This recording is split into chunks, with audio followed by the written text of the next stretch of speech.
Cordial saludo para todos. Mi nombre es Carlos Augusto Rodas Carvajal, estudiante de Psicología del tercer semestre de la Corporación Universitaria Minuto de Dios, del curso Procesos Cognitivos Superiores.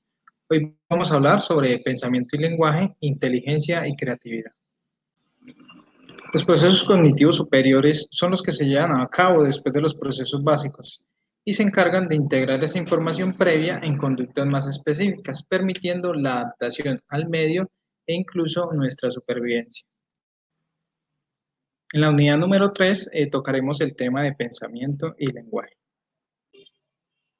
El lenguaje no es solo lo que decimos, sino también lo que se encuentra implícito en ello, la intención y el efecto que va a ocasionar en quien nos escuche.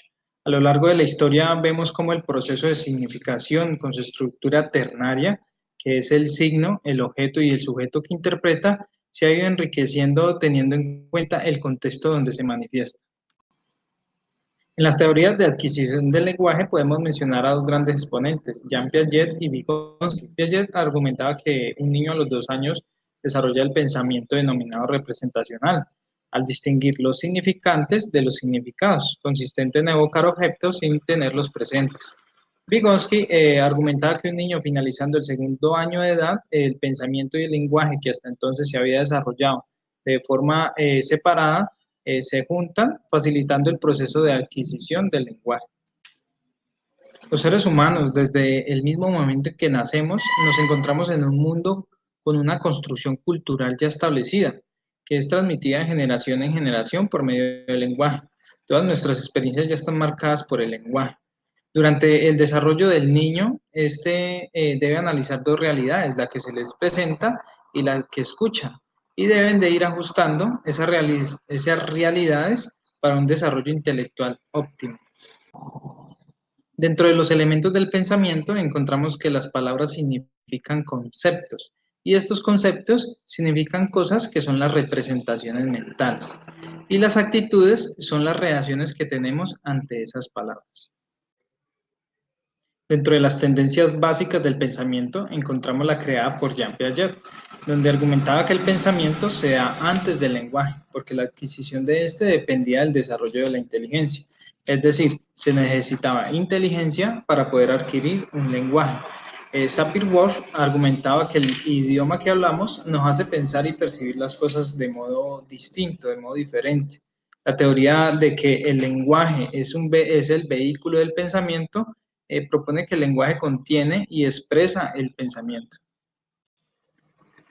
Dentro de los tipos de pensamiento tenemos el pensamiento representacional, que más o menos es hacia los 2 años de edad, que un niño tiene la capacidad de distinguir los significantes de los significados y se puede aprender de una forma simultánea, una serie completa de hechos separados.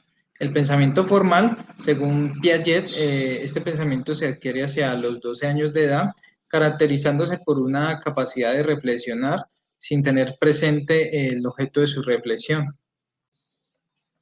Se ha llegado a grandes descubrimientos a través del estudio de las afasias, que en sí son patologías del lenguaje provocadas por traumatismos craneoencefálicos, en algunas ocasiones tumores. Los descubrimientos de Broca y Wernicke permitieron establecer las distinciones funcionales de los dos hemisferios e identificar el hemisferio izquierdo como el predominante en cuestiones del lenguaje. En la unidad número 4 tocaremos los temas de inteligencia y creatividad. Guilford incluye la creatividad dentro del constructo de inteligencia. Stever alude a que la creatividad englobaría al constructo de inteligencia, y Gardner apunta a la estrecha relación entre la creatividad y el dominio en el cual se manifiesta una determinada inteligencia. Y para Hestel, Jackson y Torrance, la inteligencia y la creatividad serían independientes. El factor G es definido por Charles Sperman como el responsable del rendimiento general en las pruebas de capacidades mentales. El modelo que propone Thurston surge en contraposición al modelo de Sperman y se encuentra ubicado dentro de los modelos multifactoriales de la inteligencia. Aptitudes intelectuales que son diferentes independientes unas de otras. Dentro de los tipos de inteligencia encontramos la teoría de las inteligencias múltiples desarrollada por el Dr. Howard Gardner, que se basa en que todas las personas poseemos al menos 8 formas de inteligencia, las cuales se presentan en distintos estados de desarrollo. Los 8 tipos de inteligencia de los que habla Howard Gardner, 2 se refieren a nuestra capacidad de comprender las emociones humanas, la intrapersonal y la intrapersonal. Daniel Goleman agrupa ambos tipos, estas dos inteligencias bajo el nombre de inteligencia emocional. Y la inteligencia artificial es como una disciplina ya de la parte computacional que corresponde en dotar a las computadoras de una inteligencia, llamada como tal inteligencia artificial.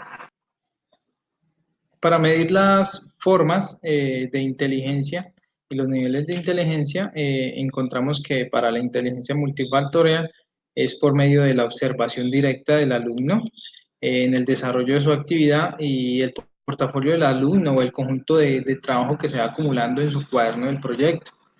También hay pruebas y ejercicios, videos y registros o autoevaluaciones. Y se valora a través del establecimiento de indicadores para cada una de las metas de comprensión. Para medir los niveles de inteligencia general o coeficiente intelectual, se utilizan test estandarizados para tal fin, siendo esta una forma por muchos definida como artificial y muy criticada para medir una habilidad general. Dentro de los métodos y aplicaciones de la creatividad tenemos la prueba de figuras del TTT-CT. Este test pertenece a Torrance y el test de matrices progresivas de Reid. Este suministra información sobre una medida de la capacidad intelectual general. El test de Brevet de inteligencia de Kauffman fue creado para medir la inteligencia verbal y no verbal en sujetos entre 4 y 90 años de edad. Aquí podemos ver 5 perspectivas de la relación entre la creatividad y la inteligencia según Sperwan y O'Hara. Dentro de estas perspectivas, pues encontramos estudios que proponen la creatividad que se relaciona con la inteligencia a lo largo de todo el espectro de la misma, mientras que otros demuestran bajas correlaciones o una ausencia de correlación entre ambos constructos. A lo largo de estas dos unidades de aprendizaje del pensamiento y lenguaje, la creatividad y la inteligencia, hemos visto de qué forma puede contribuir esta a la psicología. Esto nos ayudaría a comprender o nos ayuda a comprender que cómo el porqué de muchas de las conductas de los seres humanos y cómo nos han servido para adaptarnos al ambiente de una forma óptima. Y aquí les presento la bibliografía que fue tenida para la realización de este trabajo y los temas tratados durante las unidades de aprendizaje.